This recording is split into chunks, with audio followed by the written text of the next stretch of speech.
Hello students, this is Dr. Amit Juneja, lecturer economics, Shahid Balwinder Singh Government Senior Secondary Smart School, Sabuana District, Fazilka. And I welcome you all in this channel, Amit Juneja Economics, and in this lecture of shifting equilibrium. So what we are going to study in our lecture of today, that कि अगर हम Keynes की बात करते हैं, so according to Keynes, the equilibrium is established at point where aggregate demand and aggregate supply are equal, or saving and investment are equal to each other. So what's the basic question in this case is that कि Keynes ये कहते हैं कि equilibrium जो है वो वहां पर आता है जहां पर aggregate demand और aggregate supply जो है वो एक दूसरे के बराबर होते हैं, या सेविंग और इन्वेस्टमेंट जो है वो एक दूसरे के बराबर होते हैं। अब क्या हुआ, हमने दोनों को इक्वेट कराया। अपने लास्ट चैप्टर के अंदर हमने एडी और एएस की इक्वालिटी दिखाई, हमने सेविंग और इन्वेस्टमेंट की इक्वालिटी दिखाई। अब केन्स कहते हैं कि जो इक्विलिब्रियम होता है वो उसकी नेचर ये होती है कि वो शिफ्टिंग इक्विलिब्रियम होता है। शिफ्टिंग का मतलब क्या कि केन्स अपने आप को इस बात पर डिलिमिट नहीं करते कि जो इक्विलिब्रियम होगा वो सिर्फ वहीं पर आएगा जहां पर इकोनॉमी के अंदर जो है वो फुल एम्प्लॉयमेंट का लेवल होगा। वो फुल एम्प्लॉयमेंट से पहले भी आ सकता है, वो फुल एम्प्लॉयमेंट पर भी आ सकता है, और वो फुल एम्प्लॉयमेंट के बाद भी आ सकता है। तीनों पॉसिबिलिटीज जो है उसके अंदर हैं। तो हमने ऑलरेडी अपने लास्ट चैप्टर के अंदर इन तीन चीजों को डिस्कस किया था, और हमने इन तीन चीजों की 3 सेपरेट डायग्राम्स जो हैं वो भी हमने बनाई थी, जिसके अंदर एक में हमने अंडर एम्प्लॉयमेंट इक्विलिब्रियम, एक के अंदर हमने फुल एम्प्लॉयमेंट इक्विलिब्रियम, और एक के अंदर हमने ओवर फुल एम्प्लॉयमेंट इक्विलिब्रियम जो है उसको हमने शो किया था। अब अगर सपोज करो कि अगर हम केन्स की बात करें, वो कहता है कि अब तीनों चीजें पॉसिबल हैं। Under employment equilibrium is possible, full employment equilibrium is possible, over full employment equilibrium is possible. But reality के अंदर क्या होता है कि एक इकोनॉमी जो है वो हमेशा अंडर एम्प्लॉयमेंट इक्विलिब्रियम के ऊपर जो है वो जो है सिचुएशन के अंदर होती है। मतलब इकोनॉमी के अंदर full employment, over full employment की जो सिचुएशंस हैं दे आर रेयरली फाउंड, वो आमतौर पे हमें जो है वो मिलती नहीं। ओके, अब क्वेश्चन उठा कि अगर सपोज करो कि आपकी इकोनॉमी के अंदर अंडर एम्प्लॉयमेंट इक्विलिब्रियम है।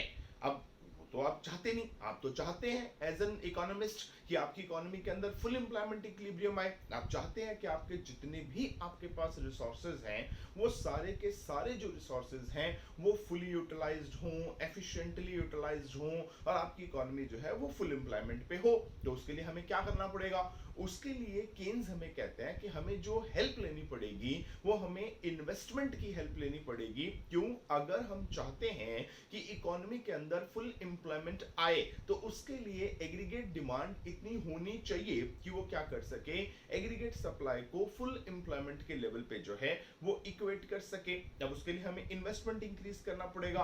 अब क्या होगा जब हम इन्वेस्टमेंट को इंक्रीज करेंगे, अगर मैं इसको डेल्टा आई बोलता हूं तो इन्वेस्टमेंट को इंक्रीज करने से क्या होगा, उससे मल्टीप्लायर जो है उसका इफेक्ट लगेगा। हम ऑलरेडी बात कर चुके हैं कि मल्टीप्लायर का इफेक्ट जो है वो कैसे काम करता है। सो जब हम इन्वेस्टमेंट में इंक्रीज करेंगे तो इंक्रीज करना है तो मैं यहाँ पे प्लस लगा देता हूं कि हमने इंक्रीज किया है तो प्लस हुआ है, यानी कि जो इन्वेस्टमेंट है उसके अंदर एडिशंस हुए हैं, तो उसमें क्या होगा, मल्टीप्लायर का इफेक्ट लगेगा, और उससे क्या होगा, हमारी इनकम के अंदर चेंज आएगा। अब वो क्या होगा, अगर हमारी इन्वेस्टमेंट जो है वो इंक्रीज होती है तो उससे हमारी इन्वेस्टमेंट इनकम भी इंक्रीज होगी और कई टाइम ज्यादा इंक्रीज होगी। उल्टा अब क्या किया जाए, अगर सपोज करो कि अब अगर आप ये कहते हो कि सपोज करो कि जी हमारा जो मल्टीप्लायर का फॉर्मूला है that is equal to K, so it is delta Y upon delta I. Okay, अगर हम मान लें कि आपके मल्टीप्लायर की वैल्यू जो है वो 4 है, ठीक।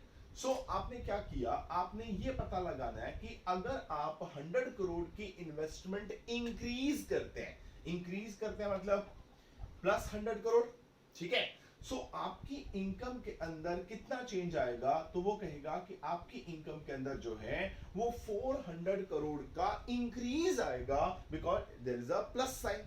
ओके, यानी अगर आपने 100 करोड़ की इन्वेस्टमेंट चेंज की और आपके मल्टीप्लायर की वैल्यू जो है वो 4 है, तो क्या होगा, आपकी इनकम जो है वो आपकी इन्वेस्टमेंट के अकॉर्डिंगली 4 टाइम इंक्रीज होगी, मतलब 400 करोड़ का इंक्रीज जो है उसके अंदर आ जाएगा।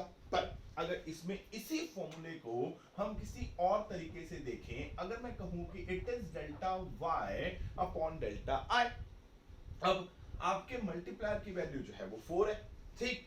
आपने ये पता लगाना है कि आपकी इनकम में चेंज जो है वो कितना आया, तो वो हमें पता नहीं। आपने क्या किया, अब इन्वेस्टमेंट जो है वो इंक्रीज करने की बजाय आपने इन्वेस्टमेंट जो है वो 100 करोड़ की डिक्रीज कर दी, मतलब यहां पे आ गया -100 करोड़। यानी अब एक वर्ड होता है जिसको हम कहते हैं इन्वेस्टमेंट और एक होता है जिसको हम कहते हैं डिसइन्वेस्टमेंट। अब 1991 की जो हमारी न्यू इकोनॉमिक पॉलिसी थी उसमें गवर्नमेंट ने क्या किया था, उसमें गवर्नमेंट ने जो भी हमारे गवर्नमेंट सेक्टर के इंडस्ट्रियल यूनिट्स थे विच आर सिक इंडस्ट्रीज, जो बड़े लंबे टाइम से लॉस में चल रहे थे, उनको क्या किया था, उनको प्राइवेट सेक्टर को बेच दिया था, जिसको हमने नाम दिया था प्राइवेटाइजेशन। क्योंकि जो न्यू इकोनॉमिक पॉलिसी ऑफ 1991 है उसको फुल नेम दिया जाता है LPG, लिबरलाइजेशन, प्राइवेटाइजेशन, ग्लोबलाइजेशन। तो उसमें जब प्राइवेटाइजेशन करेंगे तो गवर्नमेंट क्या करेगी, जो उसकी इंडस्ट्रीज हैं जो उसको लगता है कि अब मेरे लिए प्रॉफिटेबल नहीं है, उसको गवर्नमेंट सेक्टर को बेच देगी। मतलब गवर्नमेंट जो है वो इन्वेस्टमेंट नहीं कर रही, पैसे अपनी तरफ से लगा नहीं रही, बल्कि जो ऑलरेडी पैसे लगे हुए हैं उनको क्या कर रही है, निकाल रही है। तो what is that, that is disinvestment. अब गवर्नमेंट जो है वो अपनी इन्वेस्टमेंट को इंक्रीज नहीं कर रही बल्कि अपनी इन्वेस्टमेंट को डिक्रीज कर रही है। तो इसलिए मैंने क्या किया, जो डेल्टा आई है वो प्लस का 100 नहीं है बल्कि वो माइनस का 100 है। अब अगर मुझसे को पूछे कि आपकी इनकम के अंदर कितना चेंज आएगा, सो -100 को अगर मैं 4 से मल्टीप्लाई करूं तो आएगा -400। अब अगर आप दोनों चीजों को ध्यान से देखें तो आपको क्या पता लगता है, आपको यह पता लगता है कि जो इन्वेस्टमेंट है यहां पर इंक्रीज हो रही है, यहां पर डिक्रीज हो रही है। अब दोनों साइड में मैंने जो मल्टीप्लायर की वैल्यू ली है वो सेम ली है, यहां पे मैंने मल्टीप्लायर 4 लिया, यहां पे मल्टीप्लायर मैंने 4 लिया। अब जब यहां पे मल्टीप्लायर 4 है और यहां पे आप इन्वेस्टमेंट इंक्रीज कर रहे हैं, तो आपकी इनकम जो है चेंज इन इन्वेस्टमेंट से कई टाइम ज्यादा इंक्रीज हो रही है। और यहां पे जब आप इन्वेस्टमेंट डिक्रीज कर रहे हैं तो आपकी इनकम जो है वो डिक्रीज इन इन्वेस्टमेंट से कई टाइम ज्यादा डिक्रीज भी हो रही है। मतलब आप ये कह सकते हैं कि जो मल्टीप्लायर है what is that, that is a two edged sword. वो क्या है, एक दो धारी तलवार है, मतलब वो दोनों तरफ से काम करता है। जो मल्टीप्लायर है वो क्या करता है, अगर आप इन्वेस्टमेंट को इंक्रीज करोगे तो वो क्या करेगा, आपकी इनकम को कई टाइम ज्यादा इंक्रीज कर देगा। पर अगर आप इन्वेस्टमेंट डिक्रीज करोगे तो आपकी इनकम को कई टाइम ज्यादा डिक्रीज भी कर देगा। मतलब जो मल्टीप्लायर है वो दोनों डायरेक्शन में काम करता है, मतलब जहां पर वो आपकी इकोनॉमी को आगे लेके जाता है वहीं पर आपकी इकोनॉमी को पीछे भी लेके जाता है। अब ये कैसे होता है, हम इसी चीज को जो है एक डायग्राम की हेल्प से जो है वो देखेंगे। और ये जो मल्टीप्लायर की हमने अभी बात की कि वो आपकी इकोनॉमी को आगे लेके जाता है और आपकी इकोनॉमी को पीछे लेके जाता है, तो हम इसको नाम देंगे फर्स्ट, उसको हम नाम देंगे, उसको हम कहते हैं forward effect of multiplier. Forward effect of multiplier मतलब इसमें क्या करना है, उसने उसने आपकी इकोनॉमी को फॉरवर्ड यानी कि आगे लेके जाना है। सेकंड को नाम देंगे, उसको हम बोलते हैं बैकवर्ड इफेक्ट ऑफ मल्टीप्लायर। मतलब यहां पे क्या होगा, वो आपकी इकोनॉमी को बैकवर्ड यानी कि आपकी इकोनॉमी को पीछे जो है वो लेके जाएगा। तो हम मल्टीप्लायर की बात जो है वो दोनों तरफ से कर सकते हैं कि इसका फेवरेबल इफेक्ट भी होता है, आप जो इसका फॉरवर्ड इफेक्ट है आप उसको इसका फेवरेबल इफेक्ट बोल सकते हैं कि जब आप अपनी इकोनॉमी के अंदर इन्वेस्टमेंट को इंक्रीज करेंगे तो आपकी इनकम कई टाइम ज्यादा इंक्रीज हो जाएगी। पर अगर आपने अपनी इकोनॉमी के अंदर इन्वेस्टमेंट को डिक्रीज कर दिया तो आपकी इकोनॉमी में इनकम जो है वो कई टाइम ज्यादा डिक्रीज भी हो जाएगी। तो दोनों तरफ से काम होगा। तो इसको हम फॉरवर्ड और बैकवर्ड इफेक्ट या एक्शन ऑफ मल्टीप्लायर जो है वो कह देते हैं। अब इसके लिए हम क्या करते हैं, हम इसके लिए एक डायग्राम जो है वो यूज करते हैं। अब जो डायग्राम मैं यहाँ पे बनाने वाला हूं कोई नई डायग्राम नहीं है, हम ऑलरेडी बना चुके हैं। यहाँ पे वाई एक्सिस पे मैंने ले लिया एग्रीगेट डिमांड, जो एक्स एक्सिस है यहाँ पे आप एग्रीगेट सप्लाई लिखिए, आप यहाँ पे एम्प्लॉयमेंट लिखिए, आप यहाँ पे इनकम लिखिए, आप यहाँ पे आउटपुट लिखिए, जो मर्जी लिख लीजिए, कोई फर्क नहीं पड़ता, सारे के सारे जो है वो सेम है। अब क्या हुआ, अब आपकी इकोनॉमी के अंदर सपोज करो कि अब मैंने सबसे पहले क्या करने वाला हूं, यहाँ पे एग्रीगेट सप्लाई की कर्व जो है वो बनाने वाला हूं। तो एग्रीगेट सप्लाई कर्व क्या होगी, हमने ऑलरेडी बात की थी कि सबसे पहले जो एग्रीगेट सप्लाई की कर्व है वो 45 डिग्री पे निकलती है। तो ये 45 डिग्री के ऊपर हमारी एग्रीगेट सप्लाई कर्व जो है वो जा रही है। सो जब इकोनॉमी के अंदर फुल इंप्लीमेंट आ जाएगा उसके बाद क्या होगा, ये एग्रीगेट सप्लाई जो है वो कांस्टेंट हो जाएगी। तो हम मान लेते हैं कि ये F जो है वो हमारी इकोनॉमी के अंदर फुल एम्प्लॉयमेंट का लेवल है और उसके अकॉर्डिंगली हमारी इकोनॉमी के अंदर ON लोग जो हैं वो काम करने वाले हैं। तो this is the aggregate supply curve. आप क्या कर सकते हैं, यहां पर 45 डिग्री जो है वो मेंशन भी कर सकते हैं कि ये जो कर्व है वो 45 डिग्री पे जा रही है। Now it's clear to you. अब हम क्या करते हैं, एक इनिशियल एग्रीगेट डिमांड कर्व जो है वो बनाते हैं। लेट इट बी कि this is your aggregate demand curve. Okay, ये आपकी इनिशियल एग्रीगेट डिमांड है which is equal to C plus I. अब C प्लस आई है तो उसने क्या किया, एग्रीगेट सप्लाई को E पॉइंट पे इंटरसेक्ट किया।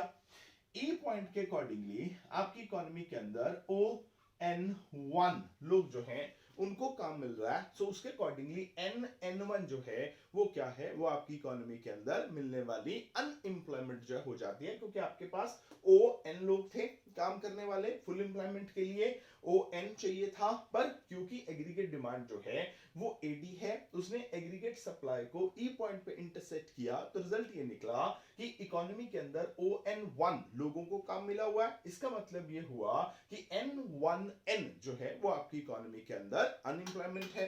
अब क्या हो, अब सपोज करो कि हम क्या करें, इन्वेस्टमेंट को इंक्रीज कर दें। ओके, अब हम इसी के अंदर इन्वेस्टमेंट जो है उसको इंक्रीज करेंगे।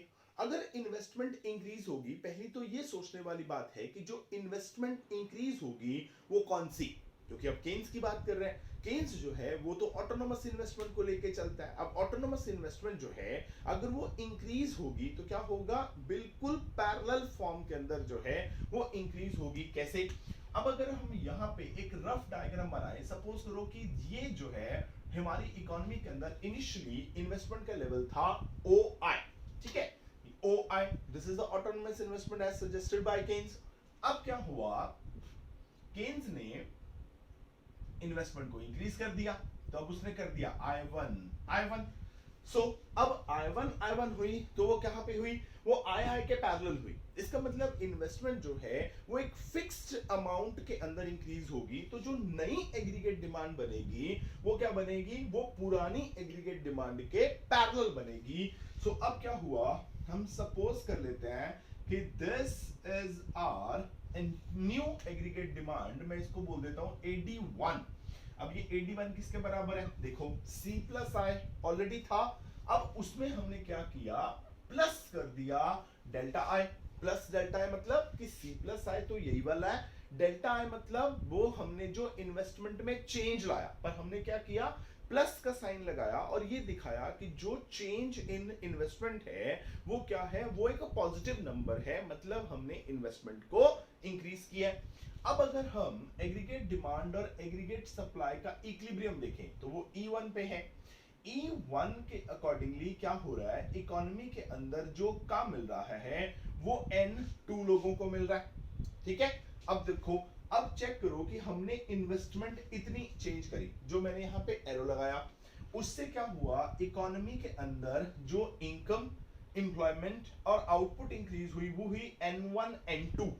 अब इन्वेस्टमेंट इंक्रीज की है मैंने इतनी और इनकम मेरी इंक्रीज हुई है इतनी। अब चेक करो, इन्वेस्टमेंट मैंने कम चेंज की, इनकम मेरी ज्यादा चेंज हुई। इसका मतलब क्या हुआ, मल्टीप्लायर का इफेक्ट लगा भी, जितना चेंज मैं इन्वेस्टमेंट में लेके आया उससे ज्यादा चेंज जो है वो क्या हुआ, वो इनकम के अंदर, आउटपुट के अंदर, एम्प्लॉयमेंट के अंदर आया। सो ये क्या है, क्योंकि हम इकोनॉमी में आगे की तरफ जा रहे हैं, सो this is called the forward effect of multiplier, कि हमें इकोनॉमी में क्या कर रहा है और आगे की तरफ लेके जा रहा है। सपोज हमने क्या किया होता, इन्वेस्टमेंट जो है उसको डिक्रीज कर दिया होता, अगर हमने इन्वेस्टमेंट जो है उसको कम करके, सपोज करो अब हमारी ये नई एग्रीगेट डिमांड है AD2। अब AD2 इसके बराबर है, अब C प्लस I, ये तो था ही जो ऊपर वाला था। अब हमने क्या किया, हमने साथ में लिख दिया माइनस डेल्टा I, मतलब अब हमने क्या किया है, जो इन्वेस्टमेंट है उसका लेवल हमने डिक्रीज कर दिया है, इन्वेस्टमेंट को पहले से कम कर दिया। अब कम कर दिया तो क्या हुआ, अब नई इन्वेस्टमेंट की कर्व जो है वो पुरानी इन्वेस्टमेंट कर्व से नीचे बनी। अब इक्विलिब्रियम कहां पे आया, यहां पे E2 पे, E2 पे आया तो अब कितने लोगों को काम मिला, N3 को। अब चेक करें कि अगर मैं इन्वेस्टमेंट में चेंज की बात करूं, सो ये मेरा इन्वेस्टमेंट में चेंज है इतना, तो मेरी इनकम में चेंज कितना आया, इतना। इसका मतलब कि इन्वेस्टमेंट में चेंज कम था, इनकम में चेंज क्या हुआ, ज्यादा।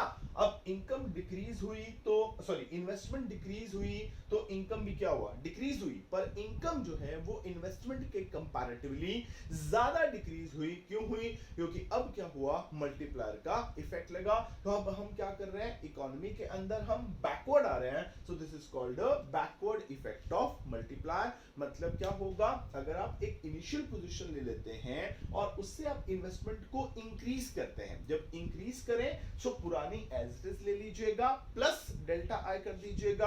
आप चेक करेंगे कि जब आप इन्वेस्टमेंट को इंक्रीज करेंगे तो आपकी इनकम उससे कई टाइम ज्यादा इंक्रीज होगी। अगर आप इन्वेस्टमेंट को डिक्रीज करेंगे तो आपकी इनकम जो है अपने इनिशियल पोजीशन से कई टाइम ज्यादा जो है वो डिक्रीज भी हो जाएगी। मतलब मल्टीप्लायर जो है वो दोनों तरफ काम करता है, जहां पर वो आपकी इकोनॉमी के अंदर जो इनकम का लेवल है उसको कई टाइम ज्यादा इंक्रीज कराता है, वहीं पर वो उसको कई टाइम ज्यादा डिक्रीज भी कराता है। वो दोनों तरफ काम करेगा। This is called the forward effect of multiplier and the backward effect of multiplier. Now it's clear to you. So अब यहाँ पे हमारा जो मल्टीप्लायर का टॉपिक है वो कंप्लीट हो जाता है। इसके बाद हम करने वाले हैं मल्टीप्लायर के न्यूमेरिकल्स, क्योंकि मैंने आपको बताया था कि इस चैप्टर में आपको कई न्यूमेरिकल्स जो है वो आ सकते हैं। अब जो न्यूमेरिकल आएगा वो आपको दो तरह से आएंगे, इधर वो आपको जो है वो 1 मार्क के अंदर आ सकते हैं, 2 मार्क के अंदर आ सकते हैं और 4 मार्क के अंदर आ सकते हैं। जो 1 मार्क के अंदर आएंगे वो हम ऑलरेडी डिस्कस कर चुके हैं कि उसमें क्या होगा, आपको ये कहा गया होगा कि आपकी इकोनॉमी के अंदर MPC जो है, late it B it is 0.6, तो MPS की वैल्यू जो है वो फाइंड आउट कीजिए, जो हमने अपने लास्ट चैप्टर के अंदर डिस्कस किए थे। और हमें पता है कि MPC और MPS दोनों का टोटल जो है वो 1 होता है। अब MPC is 0.6, देन MPS की वैल्यू हमें नहीं पता, एज इट इज रख दो। सो MPS is equal to 1 minus 0.6, so it is 0.4। या कई बार क्या करेगा, वो कहेगा कि MPS is equal to 0.2, तो find out the value of MPC। अब हम क्या करेंगे, फिर से MPC MPS is equal to 1, MPC की वैल्यू हमें पता नहीं, MPS 0.2 है, तो अब यहाँ पे इसके अकॉर्डिंगली MPC की वैल्यू जो है वो कैलकुलेट हो सकती है, दैट इज इक्वल टू 0.8। तो इस तरह के जो क्वेश्चंस हैं वो आपको मल्टीपल चॉइस में, फिल इन द ब्लैंक्स में, ट्रू फॉल्स में, सो ऐसे पूछा सकते हैं। तो ये एक तो ये हो गया जो आपको 1 मार्क के अंदर जो है वो आएगा। दूसरे क्वेश्चन ऐसे हैं जो आपको 2 मार्क में आएंगे, तो वो भी हम ऑलरेडी डिस्कस कर चुके हैं। कैसे, वो कहेगा कि if MPC is 0.5, okay, if MPC is 0.5, then find out the value of K। Okay तो हमें क्या करना है, अगर एमपीसी 0.5 है तो हमें के यानी कि मल्टीप्लायर की वैल्यू जो है वो फाइंड आउट करनी है। तो हम कैसे करेंगे, तो हमें पता है कि के का फॉर्मूला क्या है, 1/1 माइनस एमपीसी। अब हमें कोई नया फॉर्मूला लर्न नहीं करना पड़ा, ये ऑलरेडी फॉर्मूला जो है हम अपने चैप्टर के अंदर देख चुके हैं। सो it is 1/1 minus MPC. So 1/1 minus 0.5, 1/0.5, 1/5/10, 10/5, answer is 2। तो बस ये हो गया, ये आपके 2 मार्क के अंदर क्वेश्चन जो है वो आ जाएगा। तो ये ऐसे क्वेश्चंस हैं जहां पर आप फुल मार्क्स जो है वो गेन कर सकते हैं इफ आप कोई मिस्टेक जो है वो नहीं करते। So be very careful while attempting the numericals, क्योंकि न्यूमेरिकल्स के अंदर जो रूल काम करता है वो ये होता है कि अगर आपका न्यूमेरिकल सही है तो फुल, अगर गलत हो गया तो पूरे जाएंगे भी, उसमें मार्क्स जो हैं वो पूरे कट भी होंगे। तो न्यूमेरिकल करने के टाइम पे कैलकुलेशन का ध्यान जो है वो जरूर रख लीजिएगा। जैसे एक और क्वेश्चन कर लेते हैं, कहते हैं if MPS is equal to 0.4। अब एमपीसी और एमपीएस में कंफ्यूज नहीं होना। सो कहता है then find out the value of K. तो के की वैल्यू निकालिए। अब हमने कहा था कि फॉर्मूला जो है वो है 1/1 माइनस एमपीसी, या अगर आप एमपीएस यूज कर रहे हैं सो इट इज 1/एमपीएस। तो जरूर ध्यान रख लीजिएगा इस बात का कि जो भी आपको न्यूमेरिकल के अंदर दिया हुआ है वो क्या दिया हुआ है, वो एमपीसी गिवन है कि एमपीएस गिवन है, इस बात की क्लैरिटी आपको होनी चाहिए। अगर एमपीसी गिवन है so formula is 1/1 minus MPC, और अगर MPS गिवन है then the formula is 1/MPS। So MPS हमें ऑलरेडी गिवन है कितना, 0.4। सो 1/0.4, 1/4/10, 10/4, सो इट इज 2.5। सो ये आपका जो मल्टीप्लायर की वैल्यू जो है वो आ जाती है। सो ये वो क्वेश्चन है जो आपको 2 मार्क के अंदर जो है वो आएंगे, तो उसके अकॉर्डिंगली आप इसको सॉल्व कर सकते हैं। Either you are giving the value of MPC or you are given the value of MPS. तो कुछ भी होगा, दोनों में से एक वैल्यू आपको गिवन होगी, आपने ये वाला फॉर्मूला लगाना है और उसके अकॉर्डिंगली जो मल्टीप्लायर की वैल्यू जो है उसको आपने कैलकुलेट कर लेना है। ओके, अब जो क्वेश्चन आपको 4 मार्क में आने वाले हैं हम उनको डिस्कस करते हैं। सो क्वेश्चन है जो 4 मार्क में आएगा, मैं एक ऐसी एक एग्जांपल ले लेता हूं। कहता है if the level of income in an economy is 2000 crore and the value of MPC is 0.5 if an investment of 400 crore is made in the economy, what will be the present value of income of that economy?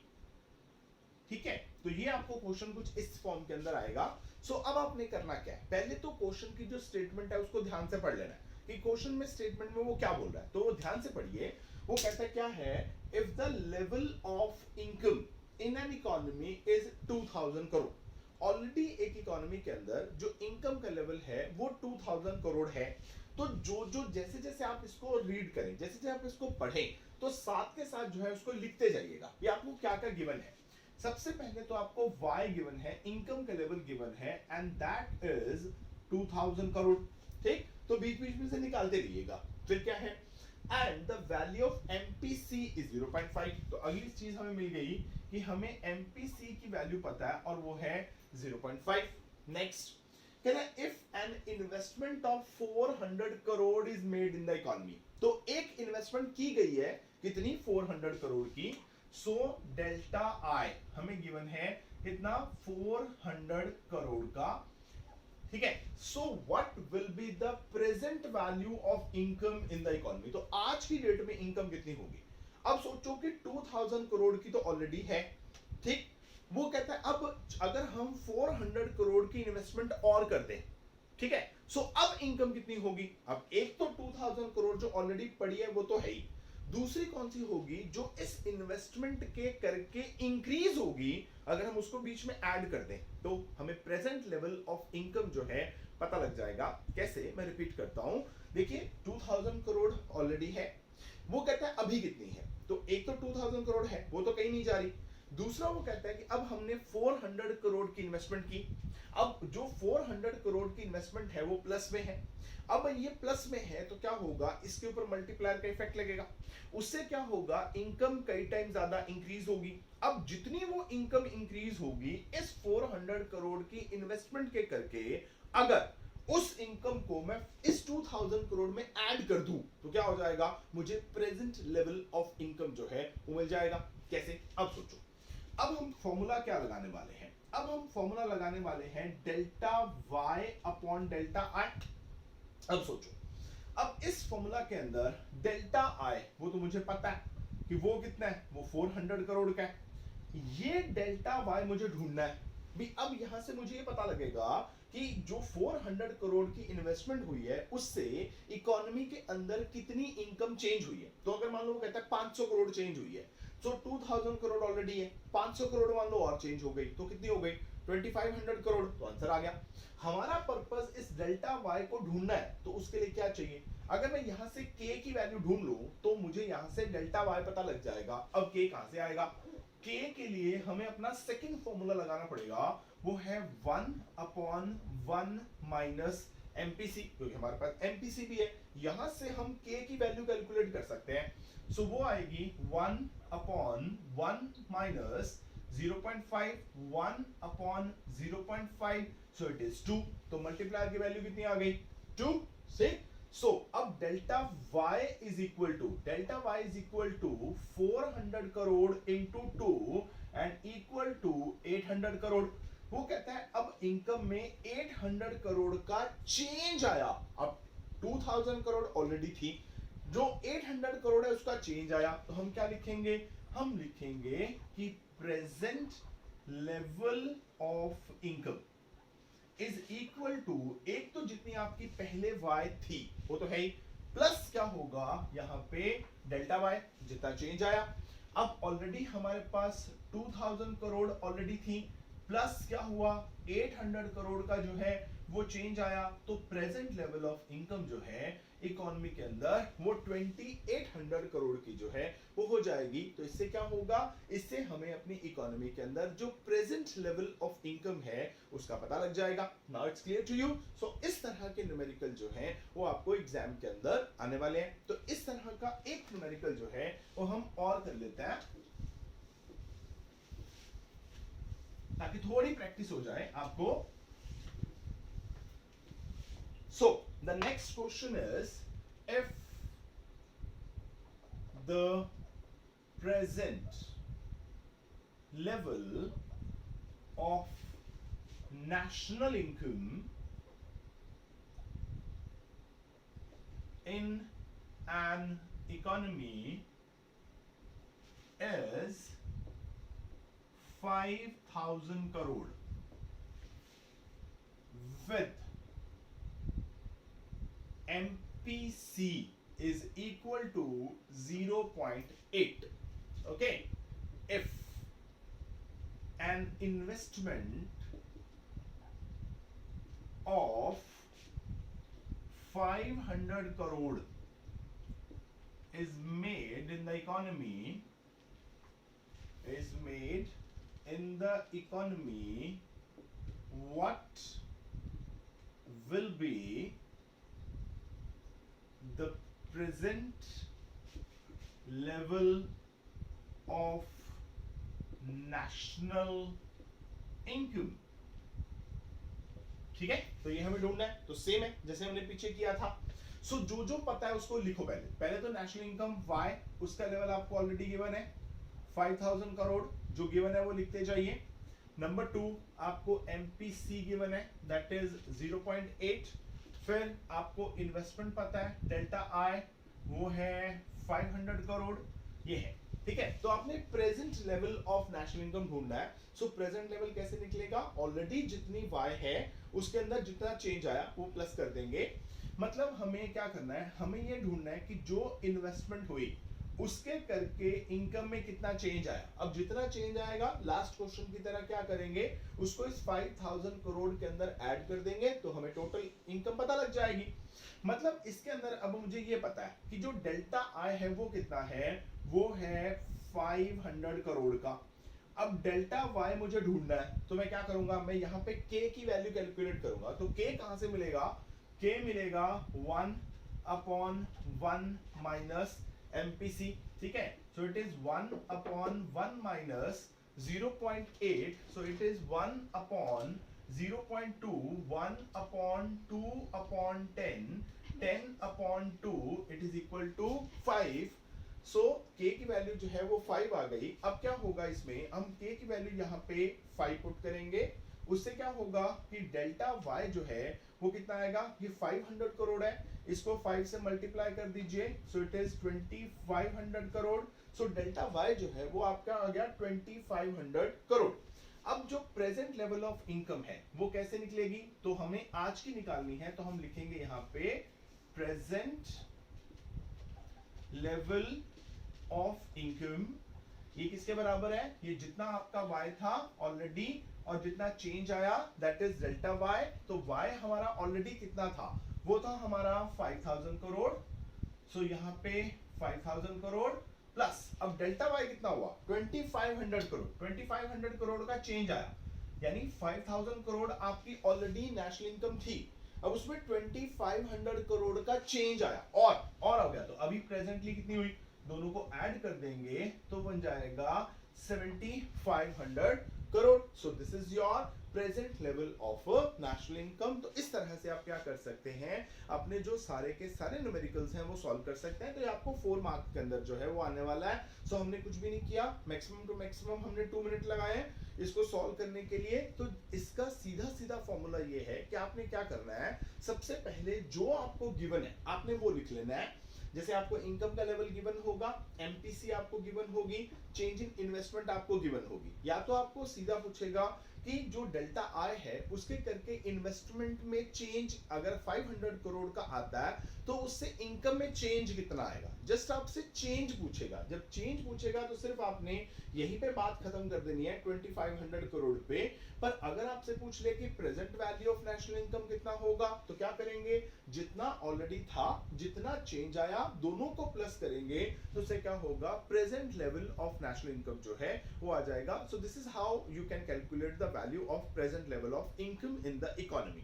So this is all about the topic of multiplier. So I hope कि आपको topic समझ में आ गया होगा। आपकी book के अंदर बहुत सारे न्यूमेरिकल्स गिवन हैं, तो आप उनको जो है वो सॉल्व कर सकते हैं। If you find any doubt then please put in the comment box, मैं आपको सॉल्व करके वहां पे बता दूंगा। और एक स्पेशल लेक्चर भी हम उसके ऊपर लगा सकते हैं जिसके अंदर हम इन सारी चीजों को जो है, डाउट्स को जो हम क्लियर करेंगे।